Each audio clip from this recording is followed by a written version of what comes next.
உன்கிட்ட ஒன்னே ஒன்று கேட்கவா? நான் கேட்க வேணாம்னு தான் நினச்சேன். நான் இப்போ என்னையும் மீறி கேட்குற மாதிரி ஆகுது.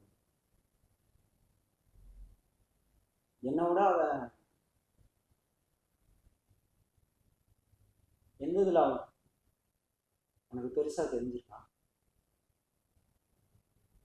இல்லை, நானும் ரொம்ப நாளாக யோசிச்சு யோசிச்சு பார்க்குறேன். அது எனக்கு அது தோணவே மாட்டேங்குது. நான் எதில் உனக்கு குறை வச்சேன்? இல்லை, எது நான் உனக்கு கொடுக்கல? எங்கேயும் கூட்டிகிட்டு போனேன், எல்லா இடத்துக்கும் கூப்பிட்டு தான் போனேன்.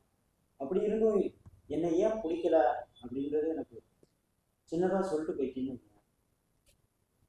ரொம்ப மன நிம்மதியாக இருக்கு. ஏன்னா மண்டக்குள்ள எனக்கு அது ஓடிட்டே இருக்கு. நீ எங்கள் அம்மா அப்பாலாம் பார்த்து வச்சு கல்யாணம் பண்ணியிருந்தா கூட நீ போனா போயிட்டு போ அப்படின்ட்டு போயிருக்கேன். நான் அவனை ஒரு 10 வருஷமா காதலிச்சு நீ தான் வேணும் அப்படின்னு சொல்லி என் மொத்த ஃபேமிலியை விட்டுட்டு நான் வந்தேன். ஆனால் இப்போ என்னை விட ஒருத்தன் உனக்கு பெஸ்ட்டாக தோணியிருக்கான் அப்படின்னா அப்போ நான் எங்கேயோ தானே டவுன் ஆகியிருக்கேன். அது என் மேலே தான் தப்பு. உன் மேலாம் தப்பு இல்லை, என் மேலே தான் தப்பு.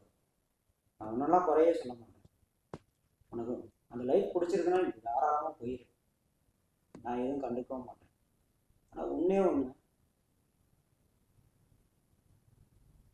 எனக்கு என்னன்னா நான் எல்லா ஃபேமிலியும் விட்டுட்டு திரும்பியும் அங்கேயே நான் போகிறேன் அப்படின்னா அவங்க ஏற்றுக்குவாங்களா என்னன்னு கூட எனக்கு தெரியாது.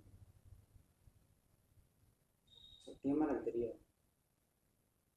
நான் அம்மாவை விட்டுட்டு அப்பாவை விட்டுட்டு என் தங்கச்சி இருக்காங்க, உன்னை விட எனக்கு ரொம்ப 100 மடங்கு பிடிக்கும். அவளையும் விட்டுட்டு நான் உனக்காண்டி வந்தேன். இந்த லைஃப் என்ன ஆச்சுன்னு கூட எனக்கு தெரியாது. இப்போ திரும்பியும் அதே மாதிரி அவங்க என்னை ஏற்றுக்குவாங்களா என்னன்னு தெரியாது. எனக்கு திரும்பியும் உன்ன மாதிரி எனக்கு லைஃப்லாம் வேண்டாம். திரும்பியும் மறுபடியும் அந்த லைஃபே எனக்கு வேண்டாம்.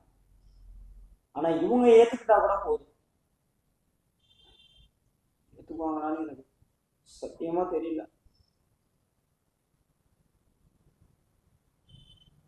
ஆனால் ஒரே ஒரு ரிக்வெஸ்ட், என்ன மாதிரியே அந்த பையிலையும் நோகடிச்சிடாத.